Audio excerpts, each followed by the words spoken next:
Corona महामारी से जंग में डॉक्टर फ्रंट लाइन में कोरोना वॉरियर्स की तरह लड़ रहे हैं। टिहरी जिले का एक डॉक्टर दंपति भी इन दिनों कोरोना वॉरियर्स के रूप में दोहरी लड़ाई लड़ रहे हैं। जिला अस्पताल बौराड़ी के सीएमएस डॉक्टर अमित राय और उनकी पत्नी डॉक्टर राखी गुलसाई दोनों जिला अस्पताल में तैनात हैं, जो अस्पताल में ड्यूटी के साथ ही घर पर फोन और वीडियो कॉल के जरिए भी दूर दराज के मरीजों को मेडिकल परामर्श दे रहे हैं। वहीं उनके 2 बच्चे देहरादून में अपने नाना नानी के पास हैं और करीब 2 महीने से ये दोनों ही अपने बच्चों से, अपने परिवार से दूर हैं। मैं और मेरी वाइफ दोनों डॉक्टर हैं और 24/7 लगा हुआ है। मैं डिस्ट्रिक्ट सर्विलांस अफसर भी हूं, तो मेरा तो 24/7 काम है। फ़ोन कभी फ़ोन रातों दिन आते रहते हैं और हम लोग मरीजों को इलाज के साथ साथ सलाह भी देते हैं। हाँ, देखिए, इसका प्रभाव हमारे परिवार पे भी बहुत है। मेरी छोटी बेटी वो देहरादून में है नाना नानी के पास, जो कि रेड जोन में आता है, लेकिन अपनी पूरी जिम्मेदारी समझते हुए करीब 2 महीने से हम बच्ची से नहीं मिले हैं और ना मतलब बच्ची हमारे पास आ सकती है, ना हम जा रहे हैं उसके पास। वो एक सुरक्षा के मायने से भी देखा जा सकता है और उससे बात कर लेते हैं हम लोग वीडियो कॉल में, लेकिन हमको ये एक सेटिस्फैक्शन है कि हम अपनी इस लड़ाई में पूरा हम लगे हुए हैं हिम्मत से। तो ऐसे कोरोना वॉरियर्स को सलाम किया जाना चाहिए और इनकी मेहनत, इनकी कोशिशों को समझने की ज़रूरत है। अलग अलग क्षेत्रों में लोग कोरोना वॉरियर बनकर सामने आए हैं, लेकिन हल्द्वानी के भीमताल में एक किसान अपने पड़ोसी किसानों के लिए किसी वॉरियर की तरह काम कर रहे हैं। अपने घर में उगी टमाटर, मिर्च और बैंगन की पौध पड़ोसी किसानों के घर जाकर बांट रहे हैं।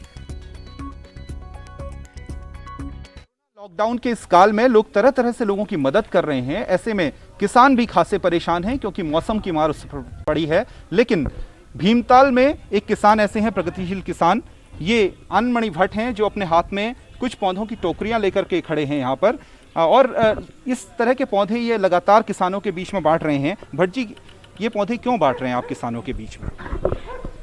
कोरोना जो सारे विश्व में फैला हुआ है, ये आज बड़ी समस्या बन के आई हुई है, क्योंकि किसान को सरकार ने छूट दी है। सोशल डिस्टेंसिंग के आधार पर हम किसान लोग अपने घरों में काम कर सकते हैं, परंतु जो लोग बेचारे जो है अपने घरों में बैठे हुए हैं, उनको समय काटना बहुत मुश्किल हो रहा है। तो मैंने ये मन बनाया कि जो लोग अपने घरों में जो है परेशान हैं, बैठे हुए हैं, वो अपनी क्यारियों में जो है थोड़ा अपना समय काटें, जिससे उनका समय भी कटेगा और जो है उन्हें लाभ भी मिलेगा। किस तरह के पौधे आप दे रहे हैं किसानों को? मैं किसानों के बीच टमाटर के पौधे, शिमला मिर्च और गोभी, बैगन इत्यादि के पौधे बांट रहा हूं और मेरा लक्ष्य इस बार लगभग 2000 पौधे बांटने का है। ये जो इस तरीके के पौध आप देख रहे हैं, ये मैं टोकरी दिखाऊं, ये टमाटर की पौध है और अगर आपके यहाँ भी इस तरीके के, अगर आपके पास छोटी खेती है तो ये आपके यहाँ बहुत मददगार हो सकती है। और इसके अलावा अगर आपके पास बड़ी खेती है तो आप कई तरह के पौध लगा सकते हैं, मसलन शिमला मिर्च, बैगन और इस तरीके की टमाटर की खेती कर सकते हैं। लेकिन जो लोग मददगार हैं, असल में किसान की मदद यही है कि उसे अच्छा पौध, अच्छे बीज, अच्छा और खाद मिल सके। कैमरा पर्सन अमित कुमार के साथ Shailendra Negi, news 18 Bhimtal.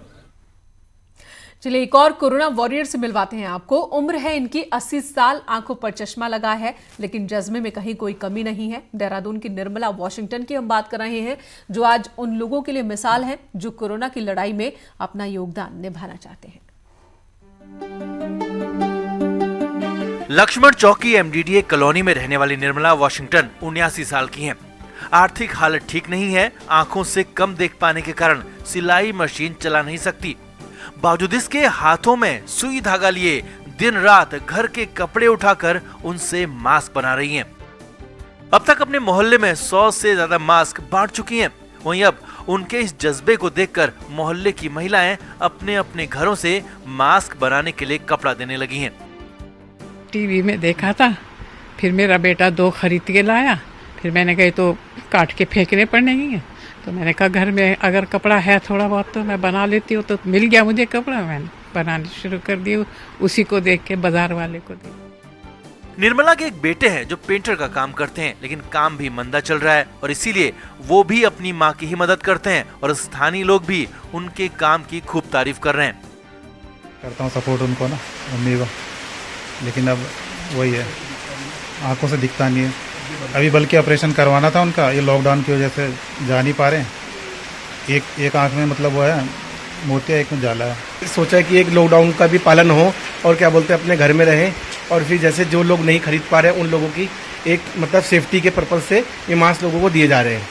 Free of cost mask दिए जा रहे हैं, हम लोगों को भी दिया है ताकि कि परिवार बिल्कुल सही रहे, लॉकडाउन का पालन करें, अपने घर में रहें।